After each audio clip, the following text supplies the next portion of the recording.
Vítajte, v tomto videu by som sa veľmi rád podelil o moje skúsenosti a poznatky s lietaním s týmto dronom. Je to konkrétne model DJI Avata 2. Tento dron držím tu v rukách vďaka spoločnosti smartwear.sk, ktorej ďakujem za zapožičanie tohto drona na moju takú užívateľskú recenziu. Nie je to, ani by som povedal, že recenzia, je to skôr môj taký pohľad, ktorý možno vás bude zaujímať, ako vníma lietanie s takýmto v podstate neúplne klasickým dronom, aspoň z môjho pohľadu, pilot, ktorý už zhruba 6 rokov lieta s dronmi, hlavne DJI Mini, čiže od Mini jednotky až Mini 4 Pro, ktorý tu mám tiež a ten je prepojený s týmto dronom s tým, že obidva drony je možné ovládať konkrétne s tými tu okuliármi. Mala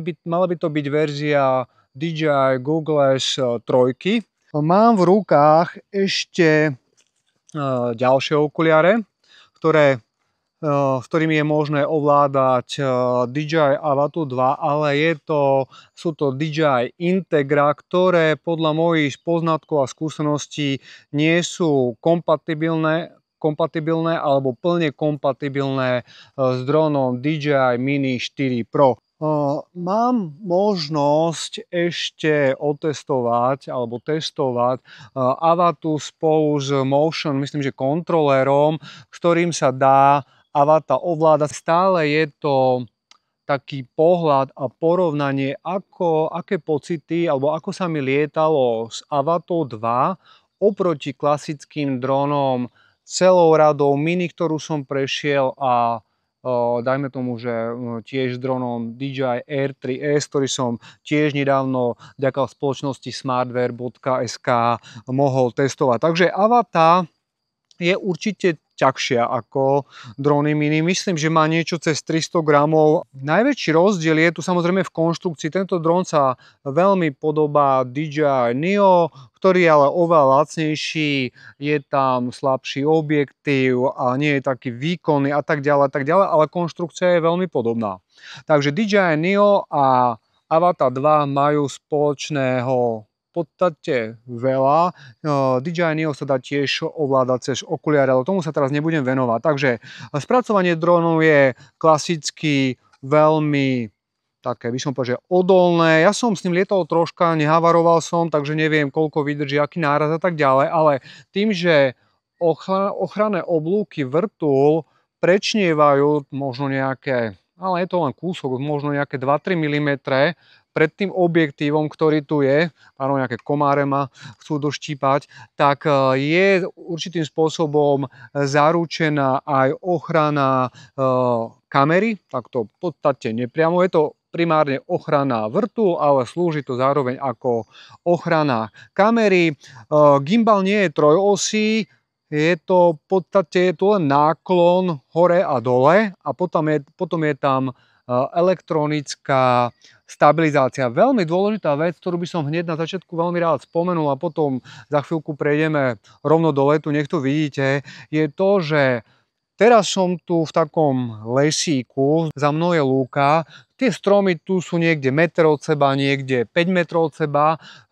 Obidva drony som skúšal, čiže DJI Mini 4 Pro a Avatu 2 som skúšal presne na tomto tu mieste. A čo som zistil, ja som to samozrejme vedel, ale ten pocit, ktorý máte reálne, ako najprv si niečo naštudujete a potom samozrejme ten reálny pocit je troška iný, ako si myslíte, že to možno bude.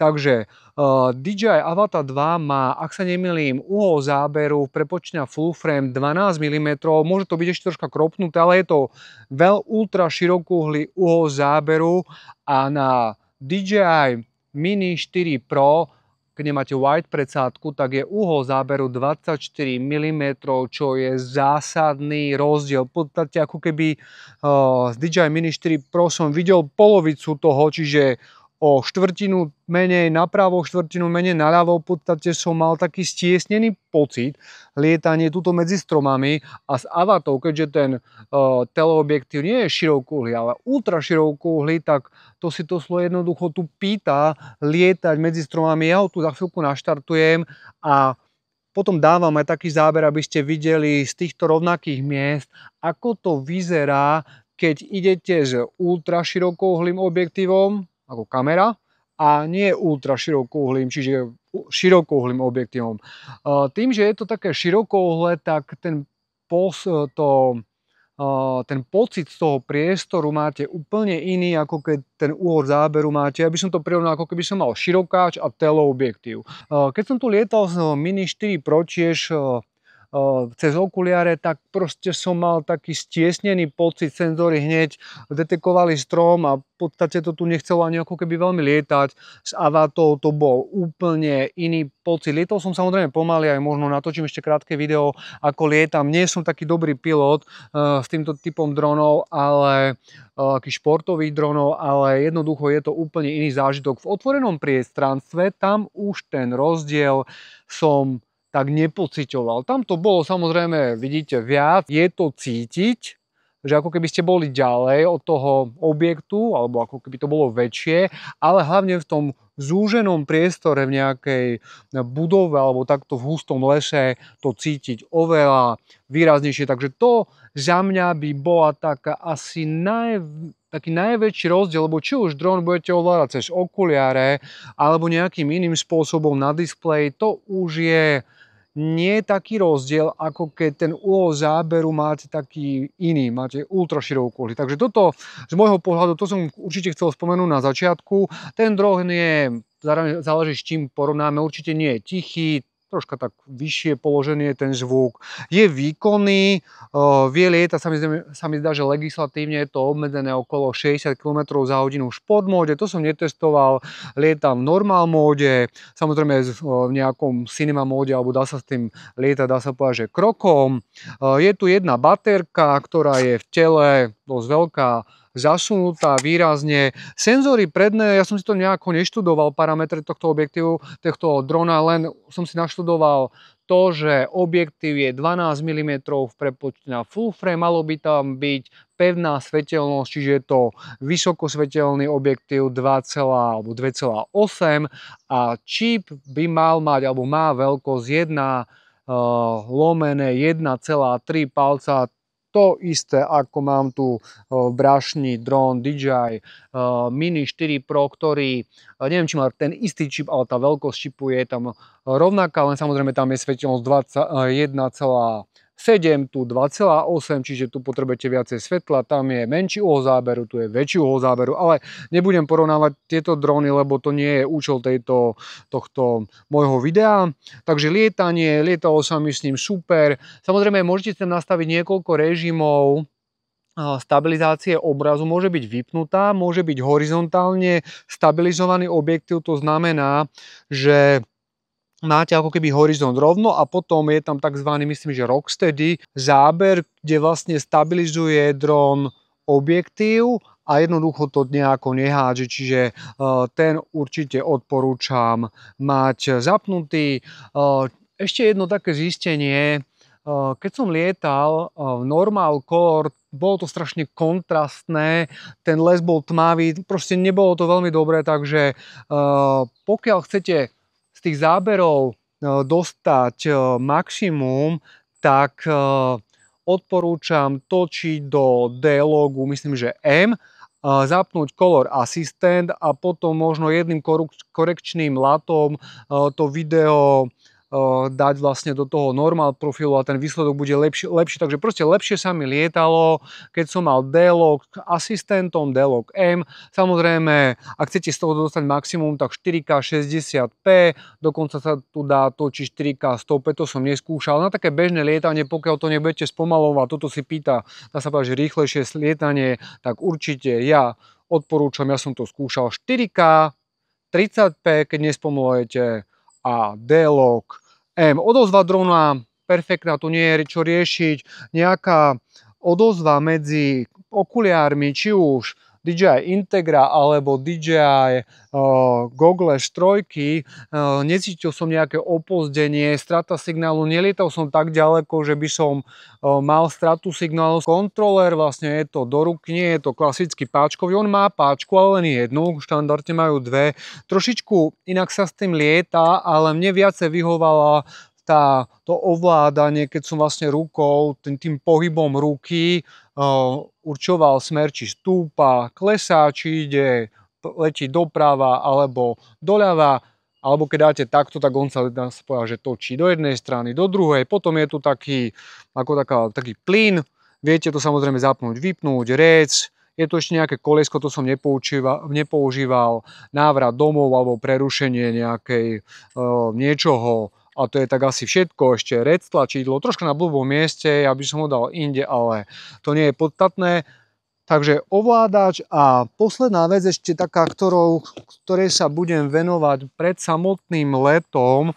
Ja ich takto zoberiem do rúk, viem, že je zaostrené na mňa, na moju hlavu, takže to nebude až také nejaké detailné, to si potom pozrite v nejakých na stránke DJI.com alebo smartwear.sk porovnanie týchto okuliarov, ale určite vidíte to, že DJI Integra, čiže Integra versus Goggles a 3, lebo sú ešte 3N, 2, je ich viacej verzií, sú podstatne menšie. Obidve majú vzadu také na vyváženie, také závaženie, možno je tam baterka, to som neskúmal, nabíja sa to samozrejme inde, ale podľa mňa tam bude asi baterka a v podstate Goggles 3 majú také očnice, potom si to samozrejme pozrite, to ja nejdem to robiť detailné zábery, dá sa to lepšie naladiť, rozchod tých, ako máte oči, dioptrie, obidvoje okuliare majú také antenky, to nie je až také podstatné, tieto tu majú dotykové ovládanie a keď ich zapnete, tak vám ukáže, koľko máte nabitú baterku. Na Integre nie sú, proste DJI Integra, tieto okuliare sú lacnejšie, tieto Goggles 3 sú, ak sa nemýlim, momentálne stále, dá sa povedať, že najvyššia rada, takže ako to vyzerá na hlave, ešte dajú sa tu tie antenky, ako som spomínal, takto otvoria sa, pozor, ovládanie nejde cez aplikáciu DJI Fly. Tieto DJI Integra majú ako keby samostatnú aplikáciu, tam nefunguje klasická aplikácia DJI Fly, takže to je rozdiel. Pokiaľ ste zvyknutí na aplikáciu DJI Fly, tak a budete skúšať tento dron, tak je to jednoducho iné. To prostredie, to nastavenie je vľavo, proste je to iné, troška graficky to inak vyzerá a tak ďalej. Obidvoje okuliare majú možnosť vloženia micro SD karty a na tú sa dá napríklad screen obrazovky, teda to, čo vidíte v tých okuliároch, sa dá screenovať, nahrať to ja budem robiť a to je asi všetko. Je to ešte zhora taký joystick, jedno tlačítko, v podstate v menu, v tom sa ako keby prechádzate menu, joystick a tlačidlom, ktorým ako keby potvrdzujete alebo vyskakujete.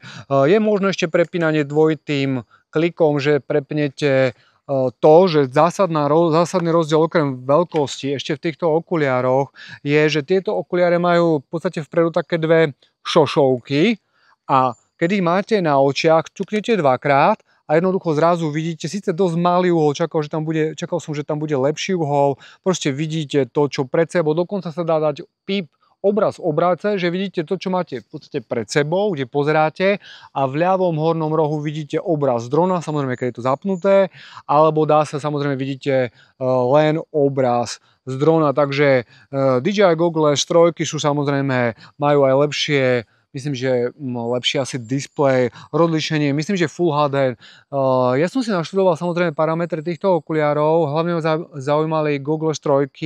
Čakal som, že ten obraz bude jemnejší, tam sa mi zdá, že len Full HD, 700 nitov, tá svietivosť stačí, keď vám nejako nepresvítá nejako svetlo, svietivosť 700 nitov stačí, to majú myslím, že obidvoje, ale ten obraz, ak by bol väčší, proste, že by som mal taký veľkoplošné, to, aby bol možno 4K, tak to by posunulo do iného levelu, tie okuliare by aj podľa mňa viacej stáli, ale ten zážitok z toho by bol ešte väčší, ovládačom sa mi ovládalo dobre, to nejdem nejako teraz rozoberať, treba si tam samozrejme na to zvyknúť, takže okuliare na hlave vyzerajú nejako takto a potom sa týmto posúvajú ako keby očnice do strán a potom ešte krútiť sa dá, že si nastavíte dioptrie, takže tieto okuliare sú určite premakanejšie, Integry sú väčšie, keď to dám na hlavu, tak neviem sami, no troška inak sedia.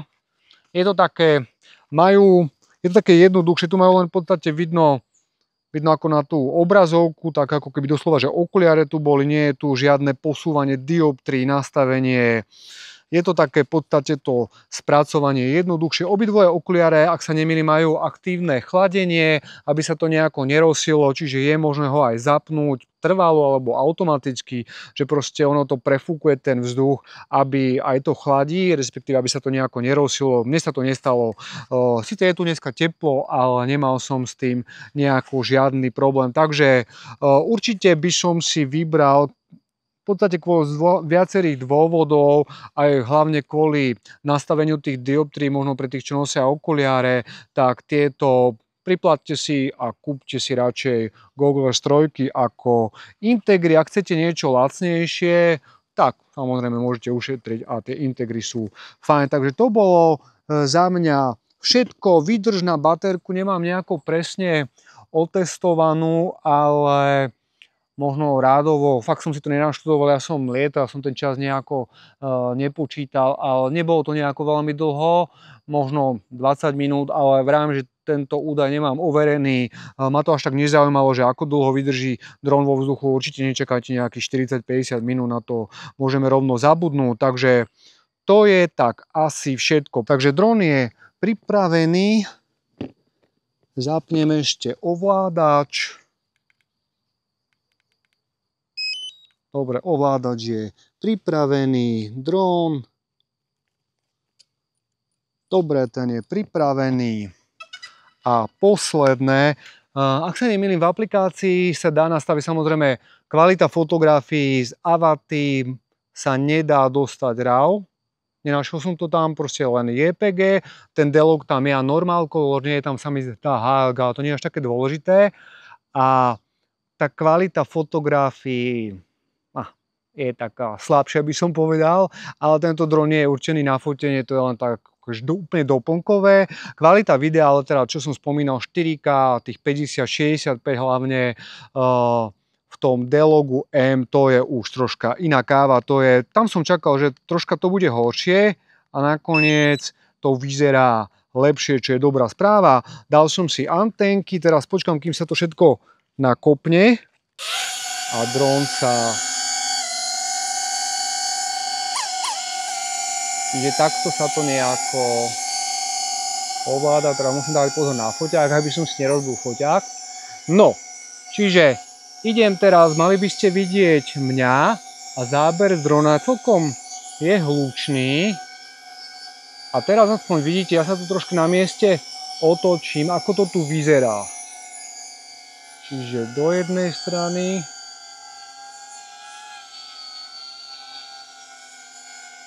Otočím sa ešte dookola, takže mali by ste vidieť záber, nahrávanie je spustené, čiže ten les je teda dosť hustý predo mnou z pohľadu drona a idem pomaly dopredu.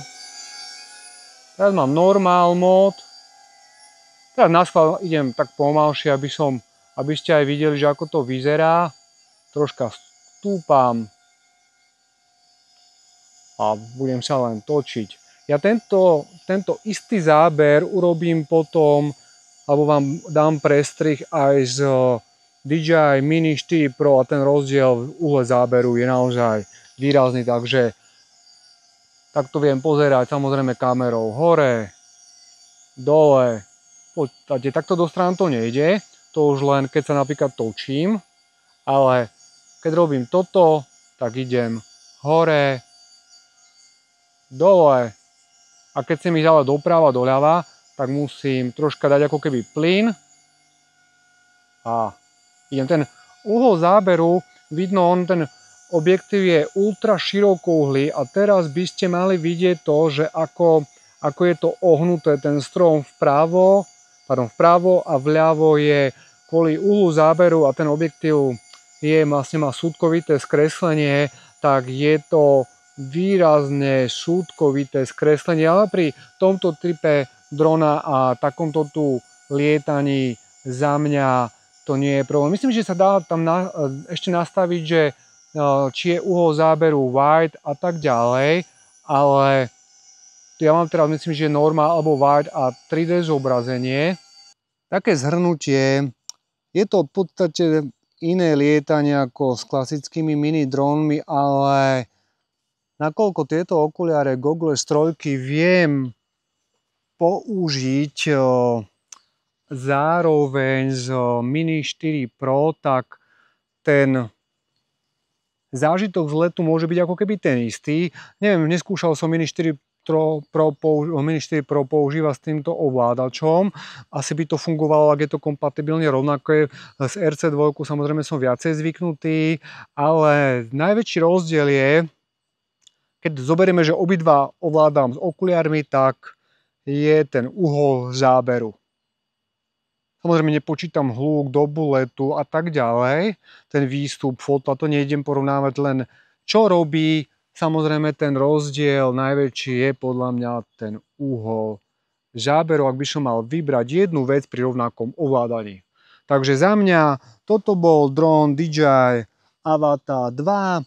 Ďakujem spoločnosti Smartwear.sk za zapožičanie tohto setu. Verím, že toto video bolo pre vás nejakým prínosom, hlavne pre tých, ktorí možno takýto dron ste ešte nemali a zvažujete, možno máte nejakého mini, jednotku, dvojku, trojku a láka vás to, tak pozor, je to iné. Je to iné a verím, že vás lietanie bude baviť ako mňa a hlavne prajem bezpečný let. Ďakujem.